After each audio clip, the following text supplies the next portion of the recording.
Hi, everyone.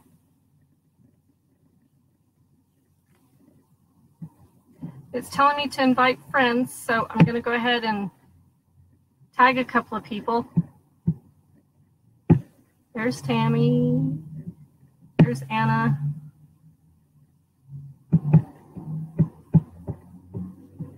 Pam. Hopefully everybody kind of got the, or at least saw the post earlier. I know it was really short notice. I'm sorry about that. I've been working on, well, let me start over. Pam asked me last Thursday to talk about the Gospels. Reason being is because she ordered one of my books several weeks ago, and I had mentioned the Gospels. It's a project that I have been working on for, oh goodness, a little over 4 years, and it's actually going to be released either late November, December timeframe or January, February's timeframe. I'm not quite sure. Well, it really just kind of depends on when I finish doing my little tidbits that I have to do. And what it is, I think I've got, we said 6:30 my time. So, okay, there's Anna. Hi, Anna. So I gave Tammy a list of people to try to grab for me so that I wouldn't have to spend a whole lot of time doing this. I'm not quite sure why it tells me that I have to keep inviting people, but anyway, so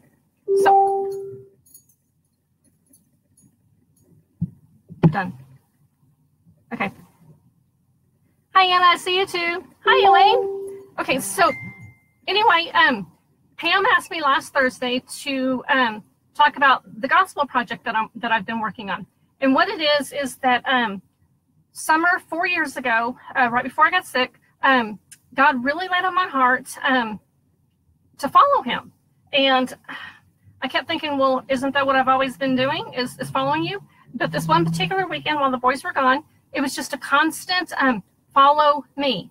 And I'm thinking, okay, well, I am following you. Have I not been writing? Have I not been serving? So this one night, or this one afternoon, I was in the backyard and I was actually suntanning. Boys were gone. Privacy fence. Had a big, huge glass of lemonade, and it just seemed like the thing to do. But I had grabbed a sheet from the closet, and interestingly, it was Wyatt's Lion King sheet. And while I was laying there and I was sitting there trying to really listen to God and trying to figure out what it was about this whole following thing, I kind of sat up, just trying to get some air over me, and I was noticing this pattern on the top of the sheet, and it was a bunch of footprints. It was all the animals' footprints, and I kept looking at the footprints and all of a sudden it was just God just kind of really gave me understanding. It's like, follow His footsteps. And I was thinking, okay, well, again, I thought I had been. I finally that evening, I went and got an icy and went down to the park. And as I was coming home, it was like, no, follow my footprints to the cross. I was like, oh, okay, I get that. And so I spent the whole rest of the weekend trying to just kind of understand what it was He was wanting me to do. And it started occurring to me that you cannot disciple someone else until you have been discipled. And you can't share what happened to Jesus at the cross until you have personally been there. Following Jesus to the cross really is a personal experience in just your personal life. But what I have learned is you can't disciple someone and teach someone all the different things that Christ went through going to the cross until you have followed Him to the cross as a disciple. A disciple is a learner. That's why at the end of Matthew, he says, teach them what I have taught you. He made disciples of His followers, and now He was commissioning His followers to make other disciples, which meant teach other people about Him so that they could teach. Kind of like what we were talking about at the end of the video last weekend. So anyway, I finally kind of got it. So I spent the next 4 years, and because I can't stand to work on somebody else's work, I have to kind of work it all out myself and just kind of make sure that I am getting the lesson that I know that God is placing on my heart to share. So I opened up 4 Bibles. I constantly had 4 Bibles in front of me, one open for each gospel, so that I didn't have to keep going back and forth and flipping back and forth. And the first thing I did was I came up with the stepping stones. And what it is for each, can you guys see that at all? For each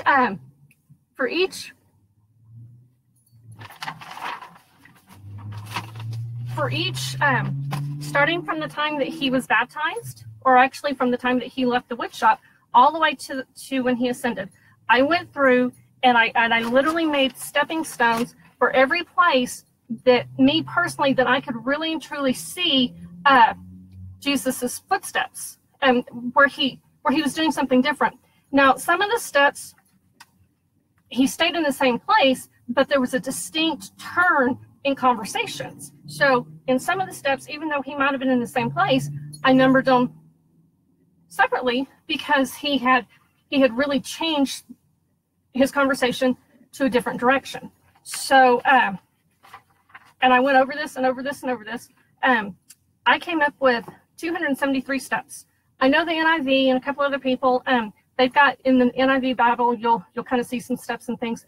Mine are similar. Mine are not the same because mine is the reason I'm doing them separate the way that I am is because after I went through and really just kind of made sure, like I said, I spent a lot of time doing this, that I could follow him and see where I could see him leading me. And then what I did after I got through with all the stepping stones, I started back at the beginning, and then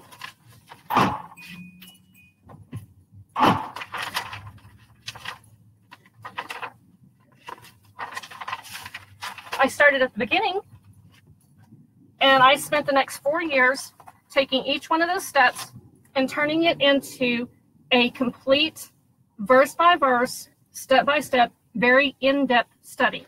And so it winds up showing all four Gospels in complete harmony throughout his whole entire 3.5 years of ministry. I put it down while I was in Colorado for that year and a half. And interestingly enough, after I finished the Growing God's Word this last summer, I picked it back up and I spent some time just kind of cleaning up some of the writing. I didn't clean up any of the message, but I did clean up some of the writing. And what I have been doing since then is I've actually been going through the study as if I didn't write it. I'm starting from the beginning, and I've got me a whole new notebook, and I'm going through this study as if I was one of y'all that is seeing it for the first time. Basically, it's just so that I can kind of refresh and just make sure that it all flows okay. And also it's kind of funny because this way I know that I still agree with myself, and thankfully I still do agree with myself. There's nothing I want to change. But anyway, I'm not trying to sell you the series. Like I said, it's not even released yet. I'm just trying to let Pam know because she had asked me about it. So anyway, the reason for this impromptu video tonight is because I know that some of you are doing the New Testament in this study, and we're just starting now that we're getting into the end of the Sermon on the Mount. We're getting to a place to where we can really start seeing Jesus's footsteps. And so I wanted to kind of help you to kind of prepare your Bible for this lesson or for these studies. But also I wanted to share some things with you because even if you're not doing the New Testament in this particular study, these little notes that I want to share with you, you can actually, they'll be very helpful for you when you're in church or you're reading other devotionals. They're just some little things that while I was working on it this morning, I thought, you know, I should just go ahead and tell them. And so here we are.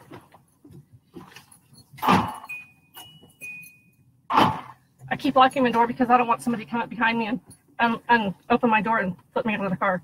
So, okay, so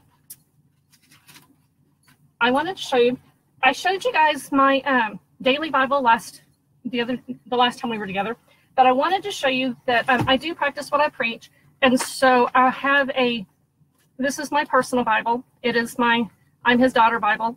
And so you can see the tabs. You can see the, I told in some of my notes, you know, I talk about how I always use a yellow sheet of paper. Here it is. You can see my yellow sheet of paper.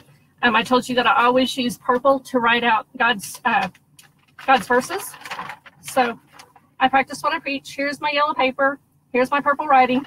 I do have a ton of purple written papers in my prayer journal, but these particular verses, they're just confirmations over certain things, and so I've got them placed in the Bible where where God's working on me. So anyway, this is my personal Bible. I showed you guys my my daily Bible, and then I have this Bible.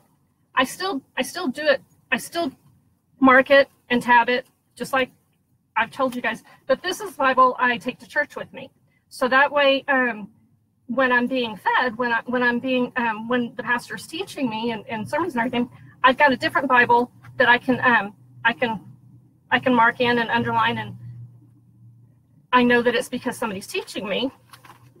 I know that this is God speaking to my heart.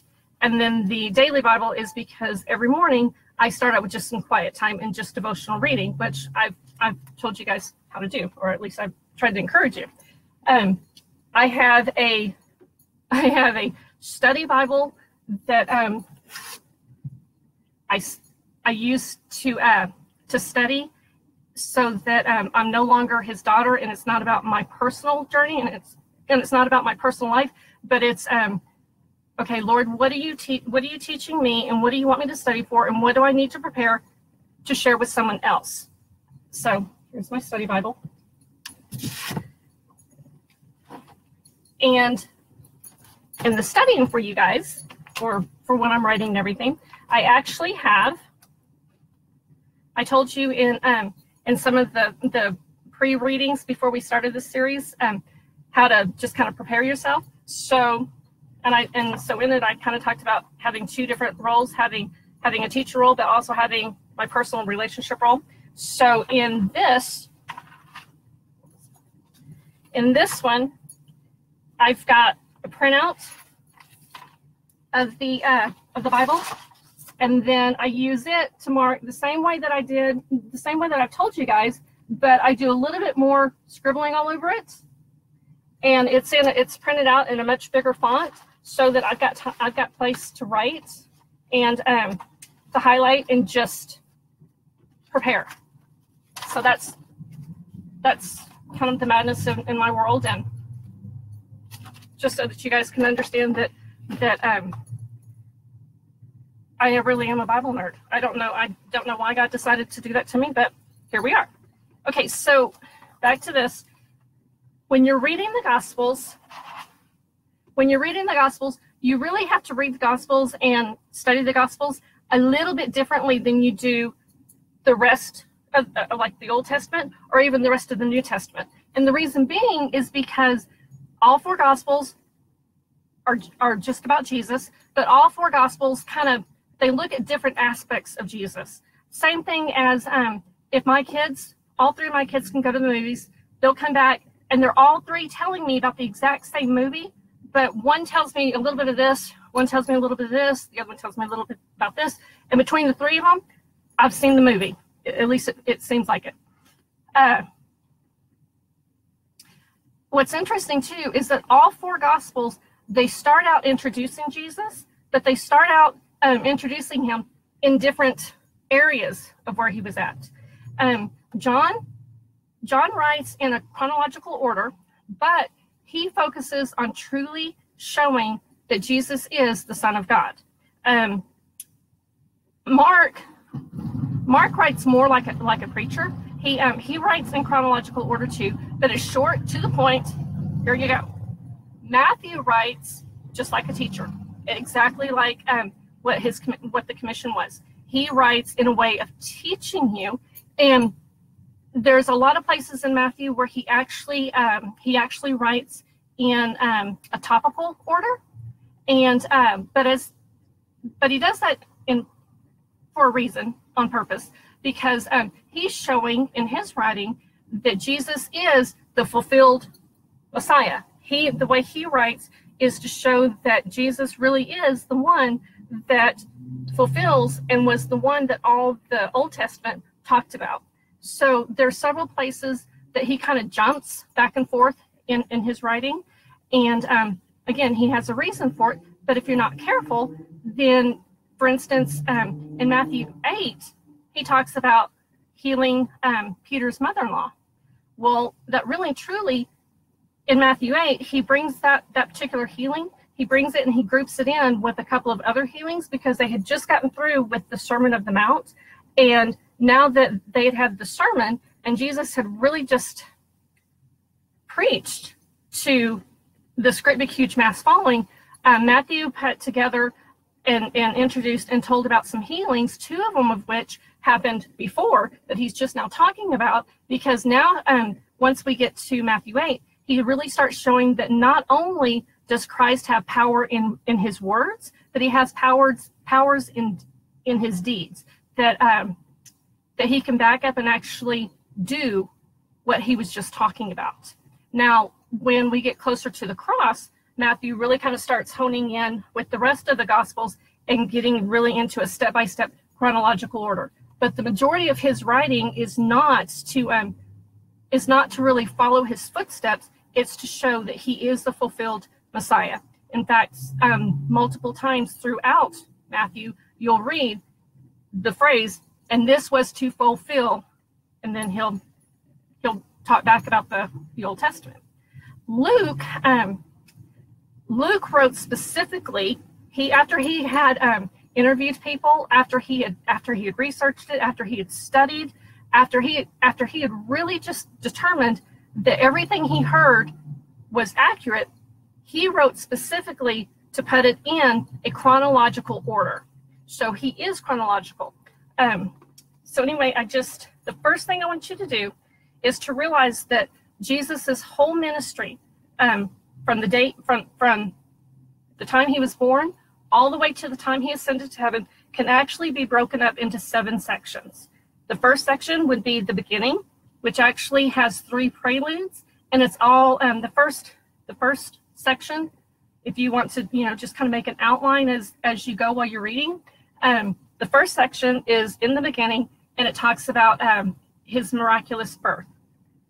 Section 2, if you just want to take some notes because this all makes sense in a little bit, section 2 is actually where Jesus begins to be seen in public. Section 3, Jesus begins his public ministry. He begins actually teaching and preaching in front of people in public. Section 4 is after he has chosen his 12 disciples, and he spends the majority and a bulk of the Gospels mentoring and teaching the apostles. Section 5 is his final week before he's crucified. Section 6 is his obedience to the cross. And section 7 is his victory over death. So if you want to just kind of make notes, you can actually take the Gospels and divide them into 7 sections. And I'm trying not to talk too fast, but I also promised to make this kind of short. One of the things that I wanted to tell you that a lot of times biblical teachers don't mention is that the book of John actually has 12 time breaks. Remember that the book of John, he wrote to show that Jesus was the Son of God. That's what his focus was. He wasn't focused on, like Matthew, and I'm teaching about Jesus's day-to-day, every little incident that happened for 3.5 years. In fact, he wrote about specific things, and then at the end of John, if you'll remember, he said that Jesus did all of these things, plus lots more. Okay, so what I'd like for you to do is make some notes, and I want to show you. I've got these 2 Bibles that I use specifically when I'm just studying the Gospels, and I'm just focusing on the Gospels in Jesus's ministry. So with that in mind, I want to show you something. I mark my Gospels a lot differently. And I'm hoping that you guys can kind of see. Can you see the colors at all? Hopefully, maybe. What I do is I use a teal blue pen, and I draw a line in between different places where I can mark stepping stone 1, stepping stone 2, and so forth, so forth. I do this in all 4 gospels so that when I'm looking at the different gospels, I can flip real quick and see where they match each other and where they're together. I use a dark blue to do what I'm fixing to explain to you. So for instance, can you see right there above 3? You can see the dark blue line. The reason being, I use dark blue in my gospels to show myself where there's certain time breaks or there's gaps, so that I know that something else was written in one of the other gospels that goes in between those verses. So again, with that in mind, first off, I always talk about John first because he kind of starts us from the very beginning. You know, John first says, and in the beginning, the Word was. There are 12 distinct breaks that I think that would be helpful if you guys were to take whatever color. Tammy mentioned crayons. If you already use a lot of ink pens, then maybe colored pencils would be better for you. Me personally, since I started it out with the Fresh Bible for just these, I've just chosen a dark blue. So between John chapter 1, verse 28 and verse 29, you would want to put a distinct line because that's the first break in John. And what happens in between these breaks is there's bigger chunks of the other 3 gospels that fill in all the stuff that's going on during that time frame.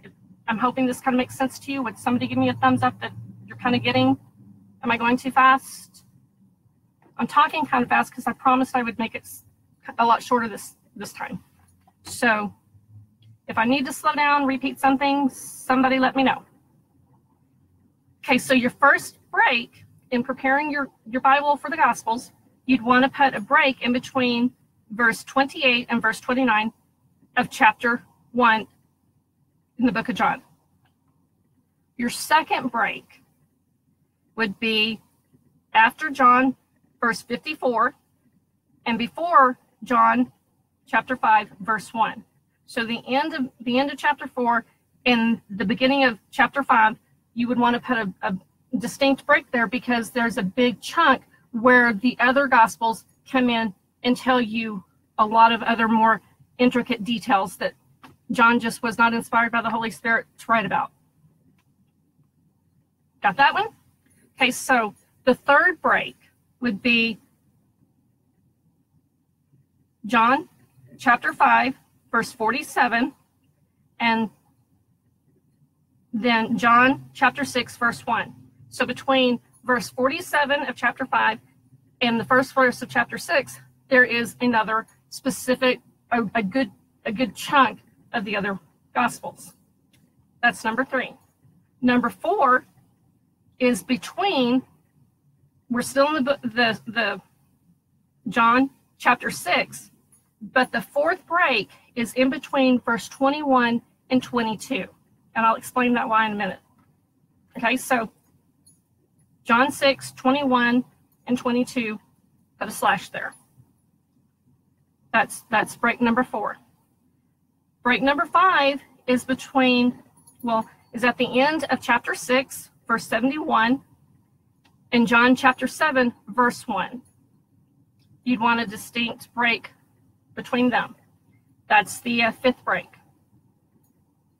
Your 6th break would be John chapter 7, verse 9 and verse 10. That would be your 6th break. Your 7th break is John chapter 8, 59 and John 9, verse 1. So at the end of chapter 8, before you get to chapter 9, there's another distinct gap. Your break number 8 is John chapter 10, verse 42, and then John chapter 11, verse 1. That is your 8th break. Your 9th break would be John 11, verse 54, and verse 55. The sixth break, okay, the sixth break is John chapter 7, verse 9 and verse 10. So your sixth break is between verse 9 and 10 of chapter 7. And then your seventh break is at the end of chapter 8 and the beginning of chapter 9. So 8:59 and 9:1. That is the eighth break. The ninth break, again, is John 11, verse 54, and then 55. Between verse 54 and 55, there's another gap right there.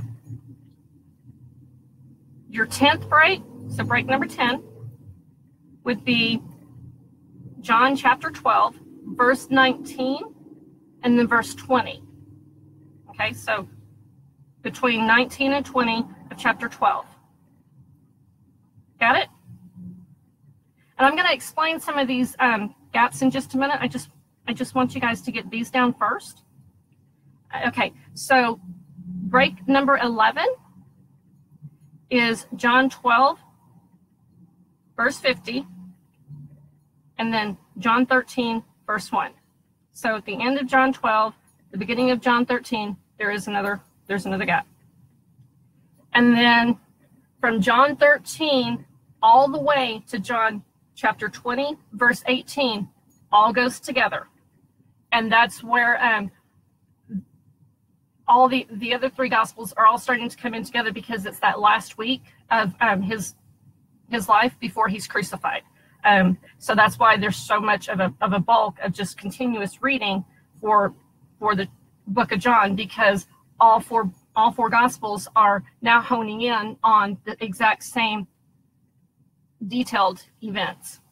So your 11th break would be at the end of chapter 12 and the beginning of chapter 13, and then your 12th break is John 20, verse 18 and verse 19. So John chapter 20, between the verse 18 and the verse 19, is your 12th break in the book of John.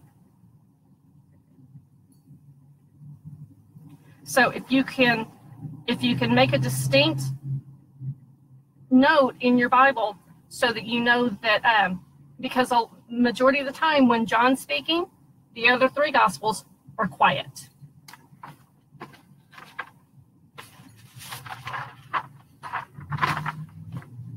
Okay, so again, I'm gonna take you through some of the stepping stones.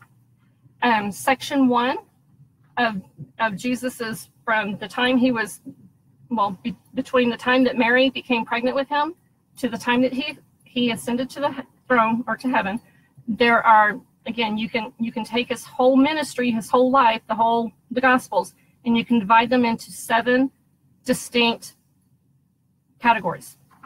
And again, the first section is in the beginning, and there's three preludes in section 1. The first being the deity of Jesus and the voice who cries, who makes a way for him, and that is from John 1, verse 1 through John 1, verse 18. The other Gospels are not presented in the first section. It's just strictly John, because he's talking about the beginning, and the Word was with God, and the Word was God. So the first section and the first precept would be John 1, verse 1 through John 1, verse 18. The second break in this first section is actually the genealogy, basically the family tree of Jesus. Can you guys see that? I'm trying to keep it steady so it kind of, see what I'm talking about?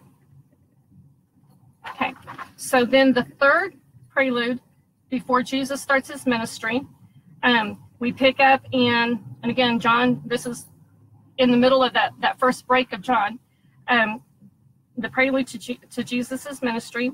You would mark in the book of Luke. Okay, in the book of Luke, you would do chapter 1, verse 5, all the way through Luke 3, verse 18. And that would wrap up section 1 of the Gospels, strictly just in the beginning. Jesus hasn't made a public appearance yet. This first section is talking about how Jesus was born and what little we know of him when he was a baby. The second section is when Jesus begins to be seen in public and he's baptized, and John is still very much into his preaching and in his Gospels. That's where we see a lot of John's writing again. Luke's in there a little bit, Matthew's in there a little bit. But then the third section of Jesus is after he's been baptized, after he's gone to the wilderness and he's been tempted. He goes off into the Judea and does kind of like a preterm ministry, and John is still very much teaching. After John is arrested, that's when Jesus comes back to Jerusalem and actually starts publicly in front of everybody. He literally starts his public ministry. And if you want to mark it, his public ministry after John is arrested, you would just put the, here we go. This is the really where we start watching Jesus walk to the cross. And that begins in Matthew 4:12, Mark 1, verse 14, Luke 4, verse 14, and John 4, verse 43. That is the beginning of section 3 of Jesus's, where he's really starting to come out in public and really start teaching. Does that make sense to you guys? And then after section 4, in his whole 3.5 years, after he chooses the 12 disciples, he spends the bulk of his 3.5 years teaching everybody, but really and truly ministering and discipling the 12, or really the 11, that are going to continue the work after he's gone. So that's section 4, and I call it, at least in my book, I call it Jesus mentors his disciples in all that he does, because he's teaching the multitude, but really and truly that big, huge portion is to prepare these men that are going to go after him and spread the Gospels. And that starts, if you want to make just some notes, that starts in Matthew 5, verse 1, and Luke 6, verse 20. Okay?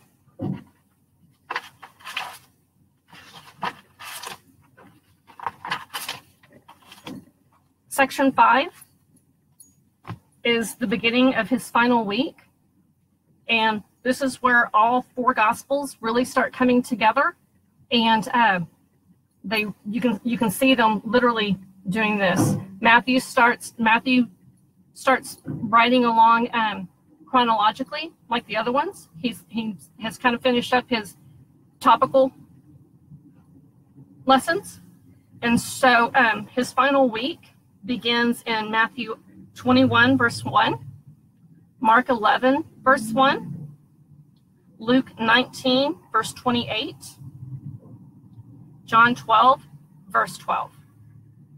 So if you want to I kind of whenever I'm whether it's Old Testament, New Testament, whenever I do distinct things like that, I use an orange pen, and the reason being is because in the Gospels, I'll put an orange star where I can specifically see Jesus fulfilling something from the Old Testament, and then I'll actually take my Bibles for the Gospel, and then I'll go back to the Old Testament and I'll put an orange star, and I'll put the New Testament verse right next to it.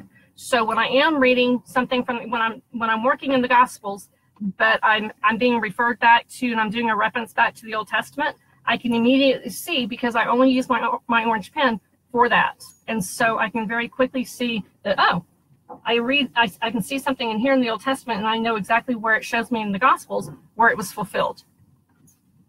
Repeat those, please. Repeat which one, Anna? About the orange pen? Thumbs up. I'm not sure which one you want me to repeat, so I'll just kind of back up again. Are you wanting me to repeat the orange pen or the sections? Okay, well, I'm going to repeat the orange pen, and if it's the sections, then write it in the comments. My orange pen, what I do in the when I'm focusing on the Gospels, and like I said, I've got a couple of Bibles that I use.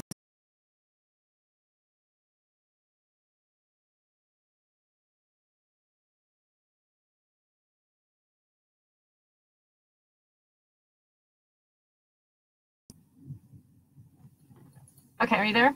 They had to restart for some reason. Okay, section 5, the beginning of his final week is Matthew 21, verse 1,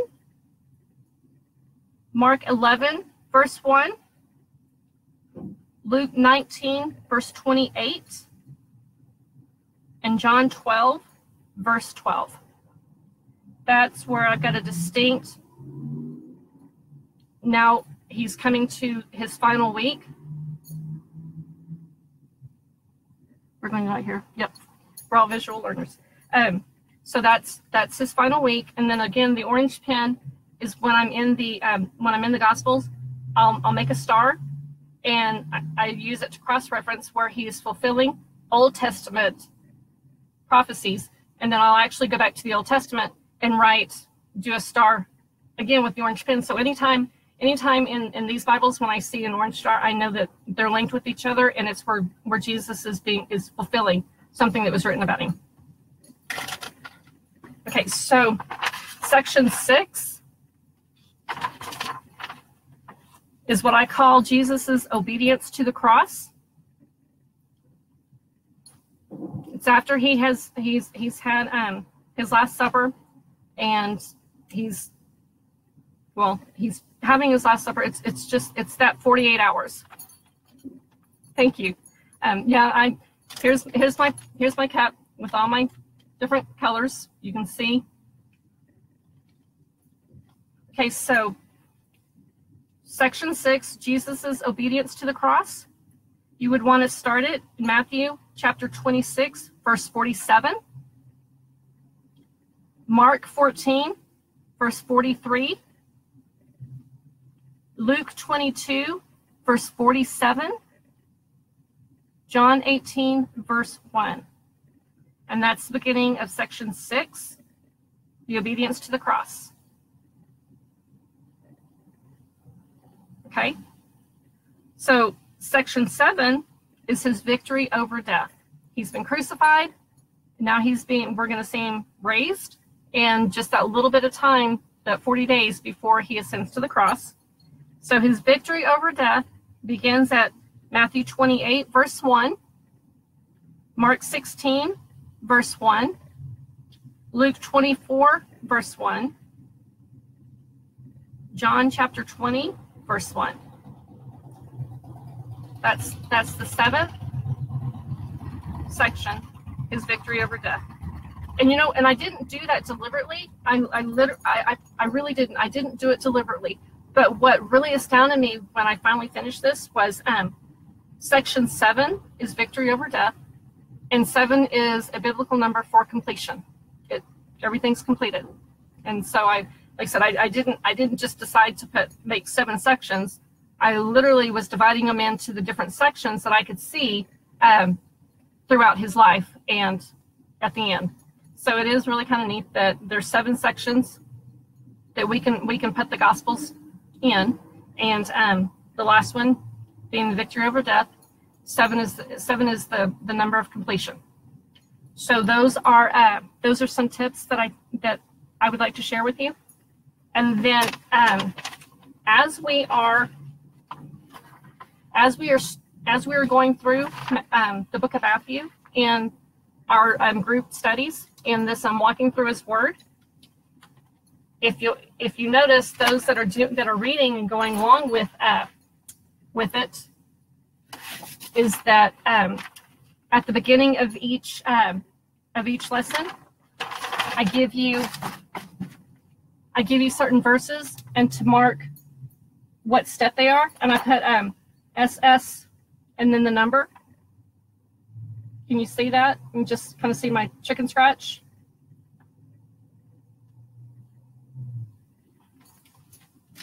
And you can see the pages. It's quite lengthy because, again, there's 273 steps.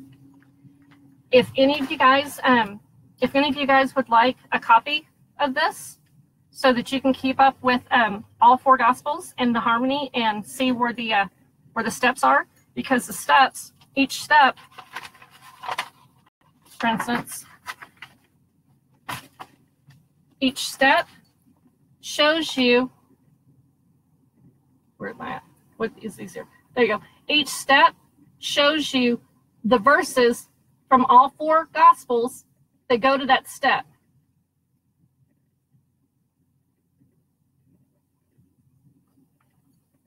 And you see where all my just correction, and they're not really, I'm not correcting the steps. I'm just going through and marking where he was at and just kind of cleaning up my writing. And again, for my stepping stones, I don't know why, but I use a teal blue. And again, I just,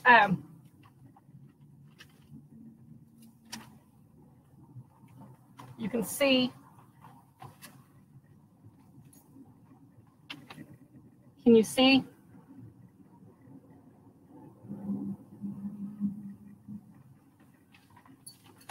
And I draw just a light line with my teal blue, and then I mark it. I mark all 4 Gospels the exact same way.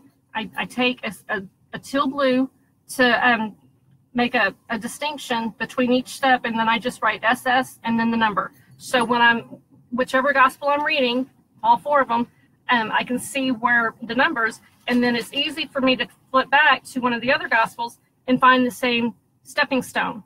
So I can put them together, and it doesn't matter if I'm in church. And I've actually started doing it to the Bible that I go to church with, so that when I'm at church and if somebody's teaching on the Gospels, I've already kind of got a because a lot of the pastors, when they're teaching, they're teaching like a specific chapter of the Gospels, but there's distinct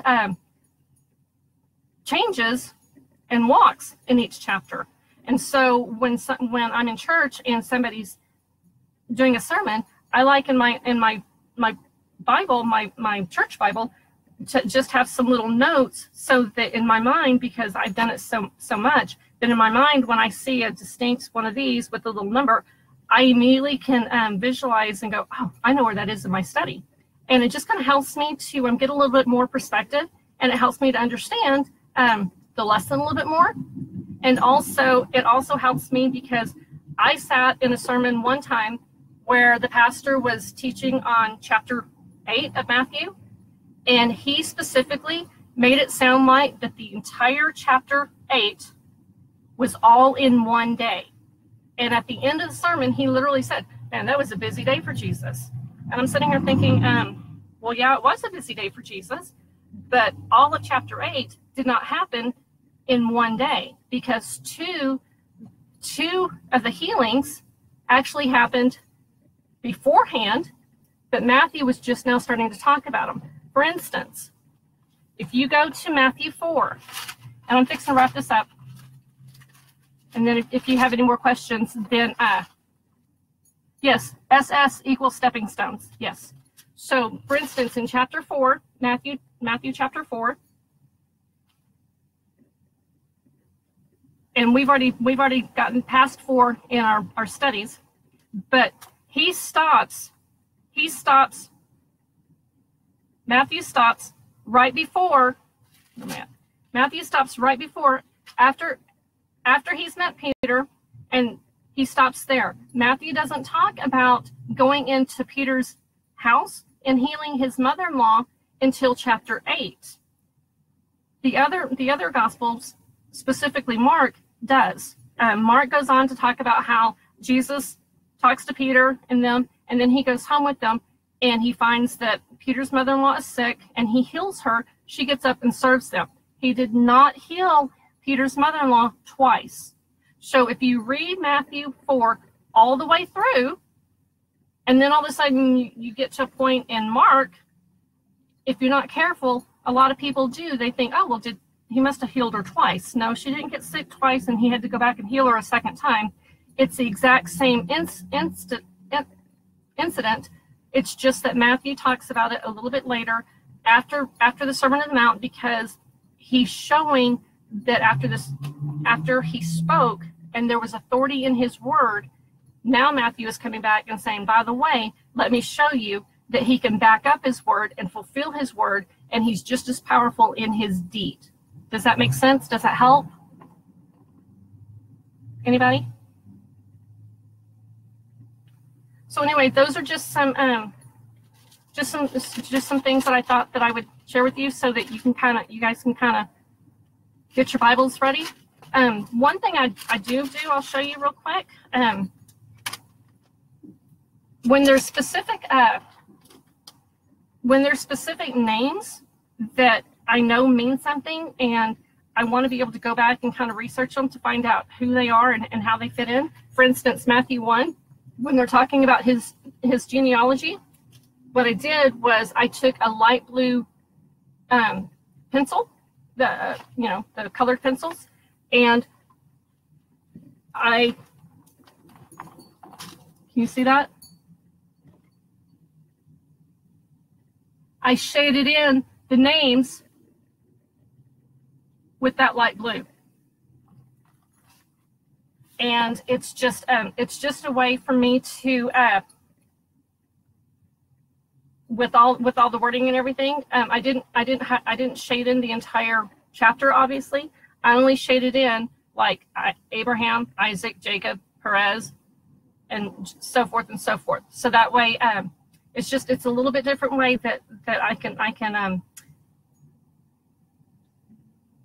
note things in my Bible without getting distracted and having too much. Like I said, it just helps me. It just helps me to really take the Gospels and dive into them, and the reason being is because, yes, the 48 hours from the time that Jesus was arrested till the time that he was crucified, absolutely, yes, that is crucial, and that's what he came to earth for. I mean, that's what he came for. That was his whole purpose of being born, was for that 48 hours. However, his crucifixion really and truly started the day he left the wood shop, because the day he put his apron down and left the wood shop, it was specifically to go to the cross. But the thing is it took 3.5 years to get to the cross. The 48 hours is crucial. But when you really study the Gospels like this, then you actually see his whole story, and you see what it took for him to make it to the cross. And you can really look at and see the whole picture, kind of like my kids coming in and telling me about this movie. This person tells me this one something, this one tells me something, and then I sit there and listen to them. Oh, but did you remember, and did you notice? And they start talking to each other and talking about all the different little details that this person saw, that this one saw something different. And like I said, by the time they're finished, I might as well have already seen the movie, because I know every little teeny tiny detail about the movie, even though I wasn't with them. The Gospels do the same thing.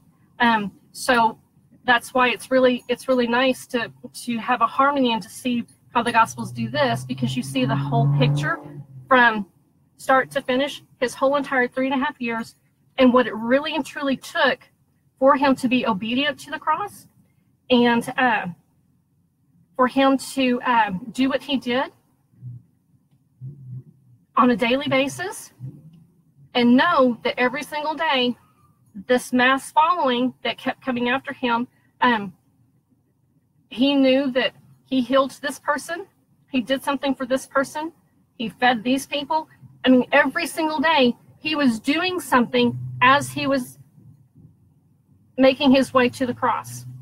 And every single day, every single time he did something for one of those people, he also knew that 3.5 years from now, you're so going to just turn away from me.